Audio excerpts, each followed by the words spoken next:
The e-learning industry is the new wave. Make no mistake about it. It's the new wave. It is the future. And according to experts, it will grow $325 billion by 2025. So the question is, what does that mean for you? Yo, grace and peace. I'm glad you're here with me today.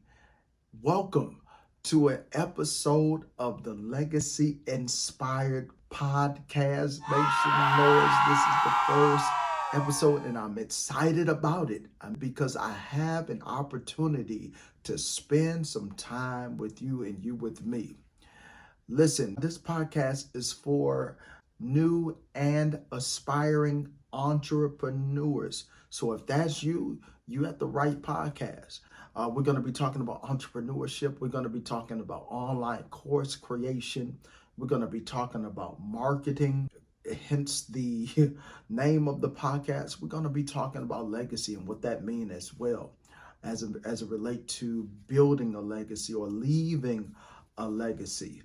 But on today's podcast, we're going to be tackling a very intriguing subject called the e-learning space or the e-learning industry. I mean, what is the e-learning industry?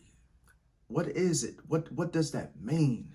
Because e-learning, anytime you hear e-learning, online course creation, if you will. So online course and e-learning are almost synonymous. They almost go together. They're interchangeable, if you will. The e-learning industry is the new wave. Make no mistake about it. It's the new wave. It is the future. And according to experts, the experts said this, not me. The experts said it will grow $325 billion by 2025. Hear me clearly. It is expected to grow $325 billion. So the question is, what does that mean for you? What does that mean for me? What does it mean for us? It means that there is a big pie that we can really take advantage of and really get the piece, if you will, of that pie. Just imagine just getting a slither of that $325 billion. Just a slither. What can you do? How much 1%? Let's say 0.5%, if you will. How much would that benefit you and change your existential plight, change the dynamic of your living position or your financial position, just having just a slither of it? That's the greatness of this industry. That's why you must pay attention to what's going on, because the e-learning wave is going to be synonymous or equivalent, if you will, to that of Instagram when it came out, when Facebook first came out, when Mark Zuckerberg announced that there was this thing called Facebook where you're going to be able to connect with friends and family on a different level through the internet. It's going to be just like TikTok. It's going to be like these platforms that came out and really took off and skyrocketed.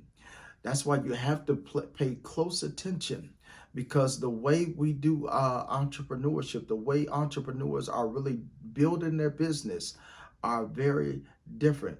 So it may sound as if I'm coming across like I am the authority in this thing. Let me break something to you.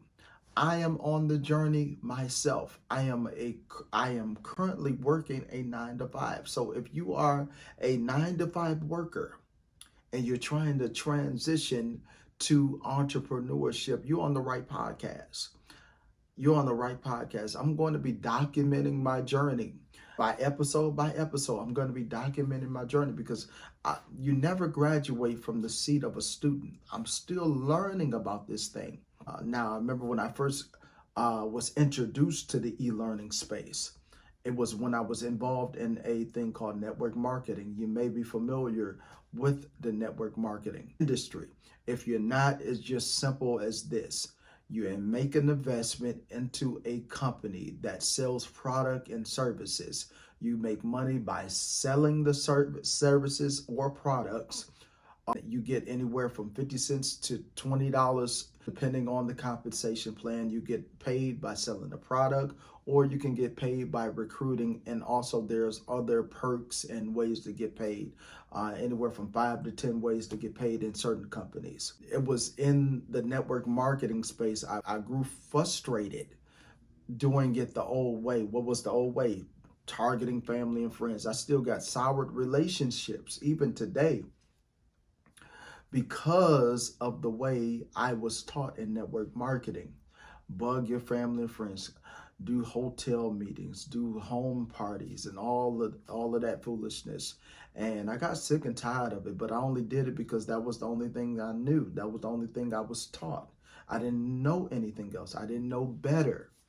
But when you know better, you begin to do better. And so I went on a short sabbatical because and then I come to find out, I found out that there were top earners in different companies that were not using the same systems I was using, bugging family and friends to try to recruit, vomiting my opportunity all over social media, bugging people in their DMs and doing all of that foolishness. They wasn't doing none of that.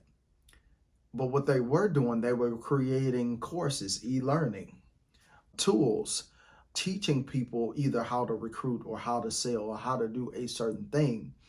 And they had people to buy into their course. And it was all digital. It was a digital asset. And then they began to pitch these very ones that purchased their product, because if these people were willing to buy their product, their digital asset, their digital course, that meant that they were serious about building a network marketing business. And so they started to pitch these individuals through email marketing. They were targeting these individuals that bought their course in email marketing. It was a follow-up sequence where they pitched their opportunity on the back end, doing their network marketing business. I was just mind blown. I was frustrated also, because I was wondering, why was this hidden from me? So you mean to tell me you can create online digital assets to build your business?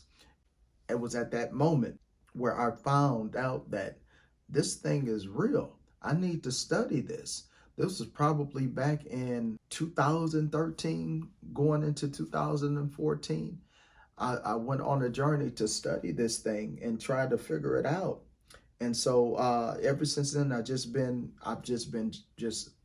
studying. And what does that mean for you? So I'm glad you asked. I'm going to be able to take this opportunity and run with this opportunity. If you have a skill set, if you have an idea, if you're good at something, if you're proficient at something, you can create an online course curriculum and sell it at a premium. There are people, entrepreneurs out there that are making anywhere from $1,000 from selling their course, $500 on the low end, maybe $300 on the low end. But there are people that are making, selling their course $20,000, $25,000 or more on the course, because it depends on the value. Now, I know that sounds crazy. I know that sounds unheard of. Trust me, it is a real thing, and people are making money. If you really do your research and look up, you can actually Google this, no secret. There are a lot of people that have made money through the pandemic. There's this thing called the creators economy. What is a creator economy? The creator economy, anybody that is utilizing social media, Instagram, Facebook, TikTok, YouTube, etc., to build their business, to make money online. There are a lot of people that are using this creator economy, become innovative, use their creative genius, their creativity to build their business. And that is the beauty of the e-learning space. That's the beauty of the online course creation. Um, but the thing about it is this. There are 10 things I want to just leave with you. But 10 things you should do before turning your skill set and idea into an online course. So number one, you can research a particular market. So whatever your idea is, whatever your skill set is, whatever you are proficient in, you can research that particular market, because there are a lot of people that want to learn what you are good at. So if you're good at sewing, there's a market for that. There's people that want to learn how to sew. Let's say the proficiency table is from 1 to 10. You may not be at a 10, but you may be at a 5. So how can you capitalize on that? So since you're at a 5, just on the low end, you're right in the middle. There are people that are barely at 1, maybe at 0, from 0 to 10. Maybe they are at 0, maybe they're at 1, where you're at 5. When it comes to sewing, you can do something. You can make a dress, you can make a suit, you can make a tie, you can make a scarf or something. You can make a blanket or something. You're at a 5, you're at a 6. What you can do is create an online course curriculum for those that are at level 0, for those that are at level 1, for those that are at level 2 or 3, because you're at a 5. You may not be at the 10 yet. And while you are teaching them, because if you can learn a thing, you can do a thing. And if you can do a thing, you can teach a thing. And so since you got a few years under your belt or more when it comes to sewing, you can teach these individuals that are at level 1 or level 2 trying to get to level 5. And as you begin to teach them and as you begin to bring them where you are, you're learning and growing too. And so you're moving up the scale. You're getting at a 6 because you want to learn more. So the more you teach, the more you want to learn. What you're learning how to become even more proficient at what you do. You're trying to become more proficient at your craft. And so that is how you're able to do it. And just not sewing when it comes to motivational speaking, or maybe you are a beautician, you want to teach people how to do hair, or maybe you are a barber, you're trying to teach people how to cut hair, how to line people up, or something of that. I mean, it can be anything. Maybe you're good at taking care of animals and you want to teach people how to take care of animals. Maybe you're a health coach, or you're a health geek and you want to teach people how to become more healthy. I mean, it's endless possibilities when it comes to this thing. All you have to do is do number one, research the market, find people that are already interested in what you're good at to ensure that there's a demand for your course that you create. If you want to participate in this e-learning industry, look at similar courses that are already available and see what they offer and how they are structured. So that's number one. Number two, define your target audience. Define it. Define it. Who are you creating the course for? Is it for motivational speakers? Is it for new entrepreneurs? Is it for new people that are trying to learn how to sew?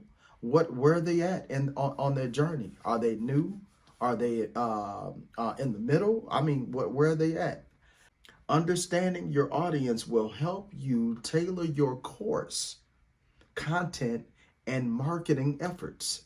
That's number two. Number three, create an outline of your course.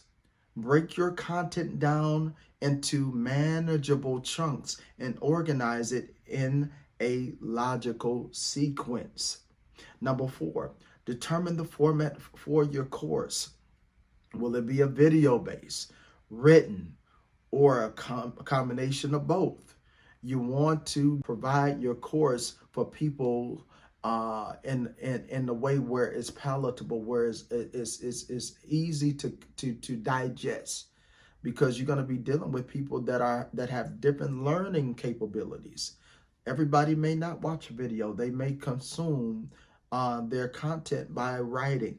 So you want to have a little bit of both to accommodate people's learning curve, if you will. That's number 4. Number 5, assemble any material you would need, such as slides, worksheets, or additional resources. Number 6, record or write your course content. Consider using a microphone like this here. This is a Blue Yeti mic that you can get on Amazon. Number 7, edit and revise your course content as needed.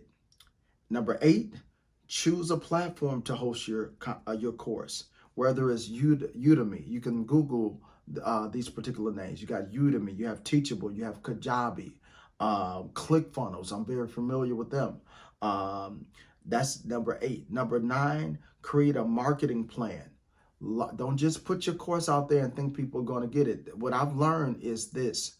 You should have a marketing plan, and I'm not going to get too much deep into that, but you should have a marketing plan before you put your course out there. These are the things that a lot of entrepreneurs are doing. Test and refine. This is number 10. Test and refine your course. Consider offering value as it relates to the transformation that you're going to provide for your clients. These are 10 things that you may want to consider.